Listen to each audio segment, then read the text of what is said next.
நமஸ்காரம். ஞானம் பிரேமம் என்று ரெண்ட பத்தி கேள்விப்படுறோம். ஞானம்ங்கிறது அறிவு, பிரேமம்ங்கிறது அன்பை குறிக்கும், காதலை குறிக்கும்.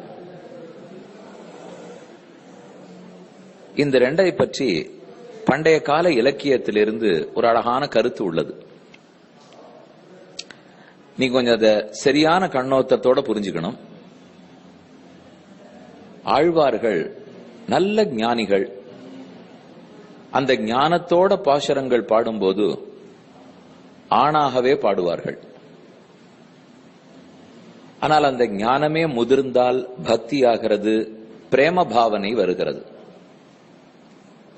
அப்படி பிரேமம் வரும்போது தங்களையே நாயக்கியாக நினைத்துக் கொண்டு பெண் தன்மையோடே பாடல்களை பாடுவார்கள்.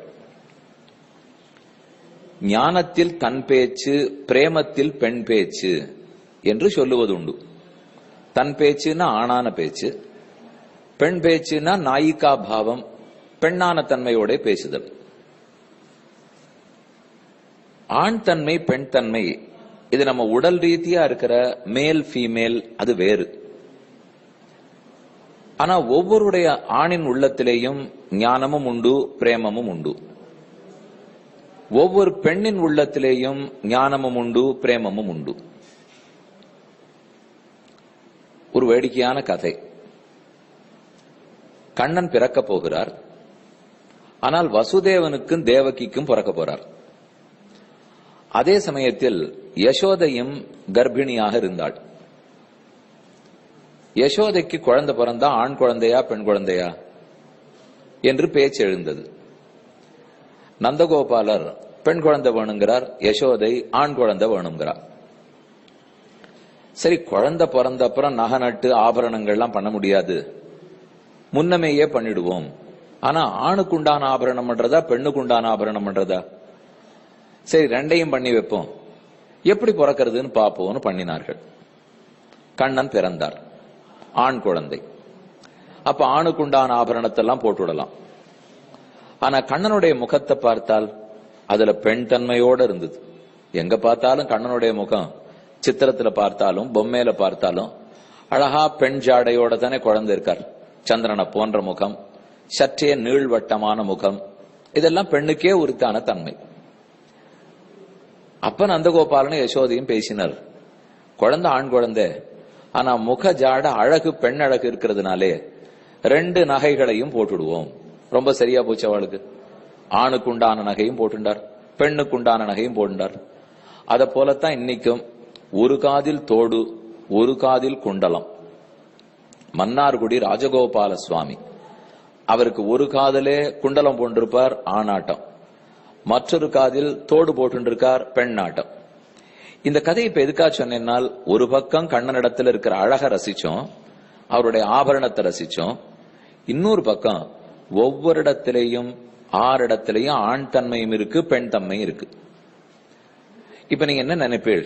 இவர் ஞானத்தோட பேசினா ஆண்கிறார், பிரேமத்தோட பேசினா பெண்ணுங்கிறார், அப்படின்னா அறிவுபூர்வமா பேசுறவர்கள் ஆண் தானான்னு உங்களுக்கு தோணி போயிடும். அதுக்கு தான் கீழே சொன்னேன், இதை கொஞ்சம் நல்ல கண்ணோட்டத்தோட பார்க்கணும். ஆன்மீகத்தில் ஞானம் முதிர்ந்தால்தான் பிரேமம். ஞானம் என்பது கீழ்ப்படி, பிரேமம் என்பது மேல்படி. ஆரும் பக்தர்களை ஞானிகளை காட்டிலும் குறைச்சு சொல்ல மாட்டா. அவர் பெரிய ஞானிங்கிறத விட அவர் பெரிய பக்தர்ங்கிறது தான் பெருமையே.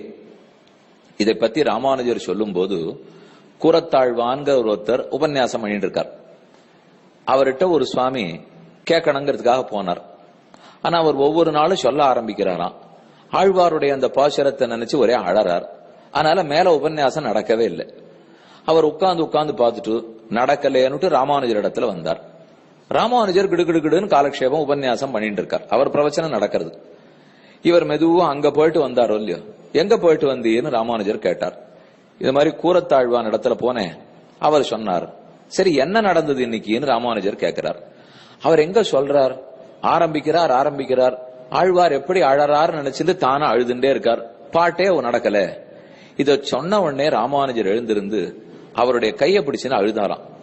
இந்த பிரேம பாவனை எனக்கு வரலையே, நான் ஞானத்தோட பேசுறேன் மேல மேல பேசிட்டே இருக்கேன்.